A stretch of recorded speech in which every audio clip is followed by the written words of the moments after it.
Bonjour les super étudiants. Comment allez-vous? Alors maintenant, on est très nombreux dans la planète à être affectés par cette pandémie du coronavirus. Et depuis Français avec Pierre, on veut envoyer un grand merci à tout le personnel de santé qui sont là à lutter en première ligne contre le virus. Vraiment, merci. Merci et courage. Oui. Et puis merci aussi à toutes les autres personnes. Eux sont en première ligne et puis il y a aussi d'autres personnes qui doivent travailler pour que l'on puisse continuer à vivre tout de même. Donc vraiment merci et courage à toutes ces personnes. Alors aujourd'hui, l'idée de la vidéo, c'est qu'on va reprendre 10 conseils très importants pour lutter justement contre cette pandémie. Et l'idée, c'est qu'on va justement lier chaque conseil avec un petit point de grammaire ou de français, vocabulaire ou un conseil pour mieux apprendre le français. Donc n'oubliez pas de vous abonner à la chaîne et on commence. Premier point, c'est le confinement. Et oui, il faut rester chez soi. Dans beaucoup de pays, l'épidémie s'est trop répandue. Maintenant, c'est trop tard pour faire d'autres mesures moins strictes. Il faut rester chez soi. C'est super important. Alors, par rapport au français, j'aimerais parler un petit peu du mot, du nom confinement, d'accord ? Oui. Alors en fait, c'est pas un mot qu'on utilise très souvent normalement dans le langage courant.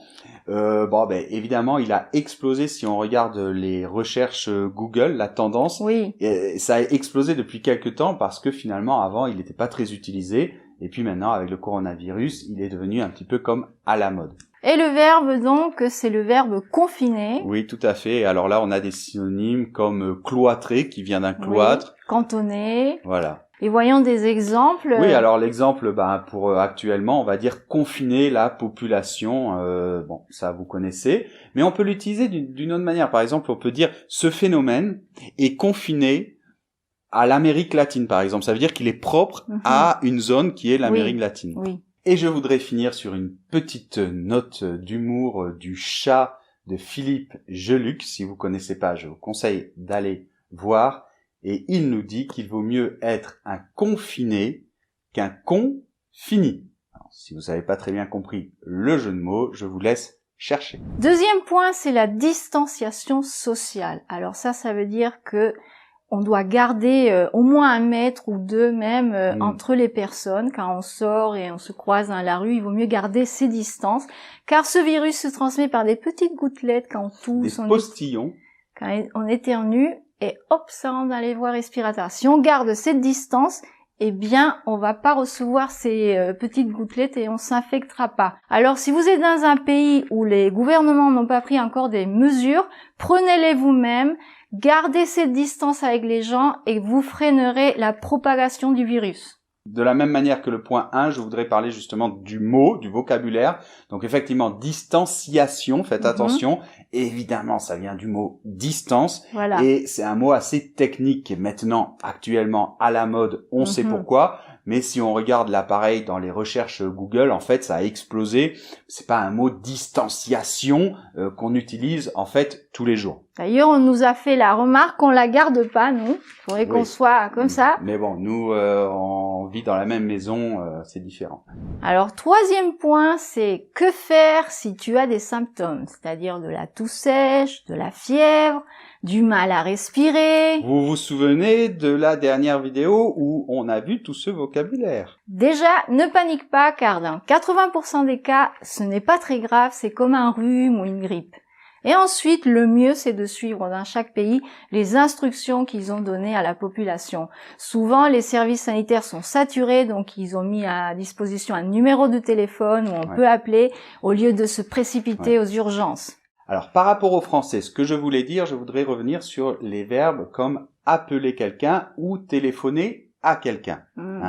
Alors, si vous utilisez par exemple le verbe téléphoner, vous allez être obligé d'utiliser la préposition à. C'est comme ça, d'accord ? Il n'y a pas beaucoup de logique, c'est comme ça. Mais ça ne dépend pas du complément, parce qu'on va dire téléphoner à une personne et on va dire appeler une personne. Il y a plein de vocabulaire intéressant, le personnel soignant, le personnel de santé, donc les urgences, on l'a dit. Oui. Et il y a un vocabulaire un nom qui est pas mal, c'est le SAMU. C'est quoi le SAMU? S-A-M-U. En fait, c'est l'ambulance d'urgence qui arrive. On appelle ça, vite, appelle le SAMU va arriver. C'est vrai. Et le numéro d'urgence, maintenant en France, c'est le 112. Quatrième point, vous l'avez sûrement entendu, il faut se laver les mains. En effet, le virus a une enveloppe lipidique et cette enveloppe est détruite par le savon. Donc lavez-vous bien les mains, ça évitera de se propager le virus si jamais ils sont dans la main, en se touchant les yeux, le nez, la bouche et tout ça. Alors là, au niveau du français, je voudrais revenir sur un point qui est terrible, c'est l'accord du participe passé. Surtout avec les verbes pronominaux comme le verbe se laver. Oui. Alors, si par exemple, on dit elle, une fille, une seule fille, on dit elle s'est lavée. Et c'est lavé. Alors, c'est quoi? Ça termine comment, laver? Et, c'est-à-dire E accent aigu, ou E accent aigu avec un E supplémentaire? Moi, je dirais avec un E supplémentaire. Exactement. Parce qu'en fait, c'est elle a lavé quoi ou qui? Eh bien, elle-même. Donc, le pronom et le complément d'objet direct qui est placé avant. Maintenant, si jamais je dis elle s'est lavé les mains. Oui. Alors, laver, ça termine comment?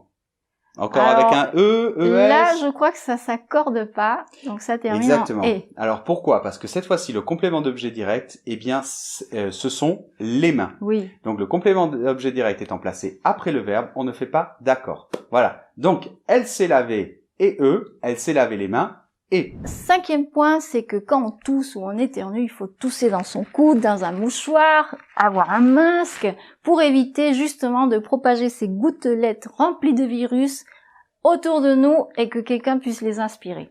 Alors, par rapport au français, je voudrais juste rappeler du vocabulaire. Donc, je rappelle que faire ça, c'est tousser, d'accord? Et le nom, c'est la toux. Dans le cas du coronavirus, on a une toux sèche. Maintenant, si vous faites tchoum, vous éternuez et le nom, c'est un éternuement. Et si jamais vous avez besoin de... Ça s'appelle se moucher dans un mouchoir. Alors, sixième point, c'est les masques. On n'a pas arrêté de parler de ces masques. On est en manque de masques partout. C'est ce tissu qu'on met là pour se protéger. Alors les masques, normalement c'est conseillé pour les malades et aussi le personnel de santé, mais si jamais vous mettez des masques, en fait il faut faire très attention car il faut pas toucher cette partie, il peut y avoir des virus et après se toucher la figure, tout ça, il faut le jeter souvent, pas le réutiliser tout le temps, car ça peut être au contraire une source d'infection. Alors au niveau du français, en fait, je voudrais parler du vocabulaire. Donc un masque, normalement, c'est plutôt quelque chose qui recouvre en fait tout le visage. Ah oui. D'accord. Donc un masque de clown, par exemple, ou un masque, je sais pas, de n'importe quel personnage. On peut aussi utiliser ce mot dans un sens figuré. Par exemple, il a jeté son masque. Ça veut dire que en fait, il avait une autre personnalité, il cachait sa vraie personnalité, il a jeté le masque et il s'est montré au grand jour, quoi, en fait. Septième point, on en a déjà parlé, c'est ne pas se toucher la figure. En fait, quand on sort, on s'expose à des possibles contaminations du virus en touchant des objets, en passant près des gens.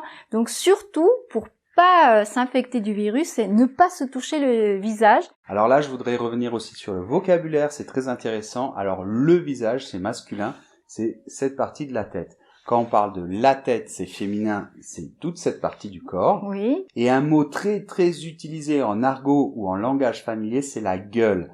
Alors ça peut signifier soit la partie de la bouche, soit carrément tout le visage. Il y a plein d'expressions familières qu'on utilise avec la gueule. Par exemple, ta gueule, ça veut dire tais-toi. Mais attention, c'est vulgaire et assez agressif. Huitième point, pour faire les courses. Alors, il y a des études qui ont démontré que le virus peut vivre sur des surfaces, en fait, en fonction de la surface, la température et l'humidité, même plusieurs jours. Désinfecter tout ou bien se laver les mains après avoir touché les paquets, les poches en plastique. Et si on peut, même par exemple passer au savon les paquets, voilà, et les tout désinfecter ça, si vous pouvez, à l'alcool ou à quelque chose. Alors là encore, je voudrais revenir sur du vocabulaire. Il y a souvent des confusions entre, on me dit, mais Pierre, faire les courses, ça veut dire uniquement la nourriture ou pas? Alors généralement, quand on dit faire les courses, On se réfère généralement, oui, à la nourriture, ce que l'on doit faire chaque semaine ou tous les 3 jours. Si on dit faire des courses, là, bon, ça peut être aussi autre chose. Et sinon, si c'est vraiment des vêtements, on utilise le mot anglais, on dit faire du shopping.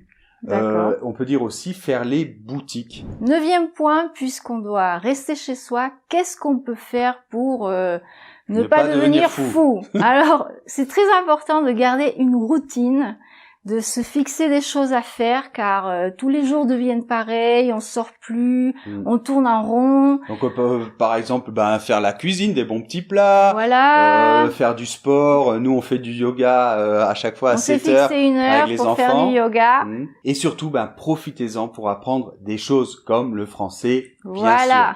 Donc par rapport au français, eh bien justement, je voudrais revenir sur cette routine. Quand vous voulez apprendre quelque chose, surtout si c'est quelque chose ça prend un peu de temps, comme une langue ou un instrument de musique, eh bien la routine, c'est fondamental. Et 10e et dernier point, c'est bien utiliser Internet. Alors, on est tous enfermés, c'est très bien d'utiliser Internet pour socialiser, on peut parler au WhatsApp avec des gens, s'appeler au téléphone, et aussi se renseigner de façon correcte. Oui, faites attention parce qu'il y a plein de choses fausses, évidemment, sur Internet, mais il y a aussi plein de choses intéressantes. Et le dernier point, par rapport au français, justement, je voulais vous laisser plein de liens intéressants qui vont vous permettre de vous informer en français, d'accord? Donc, des chaînes YouTube, par exemple, qui vous font un résumé de la situation. Et c'est aussi de très bons outils pour apprendre le français, d'accord? Donc, je vous laisse tous ces liens dans la description. On vous embrasse très fort. Beaucoup de courage. Oui, courage. Merci beaucoup à toutes les personnes qui travaillent encore. N'oubliez pas de vous abonner à la chaîne et on se retrouve dans une prochaine vidéo. Au revoir.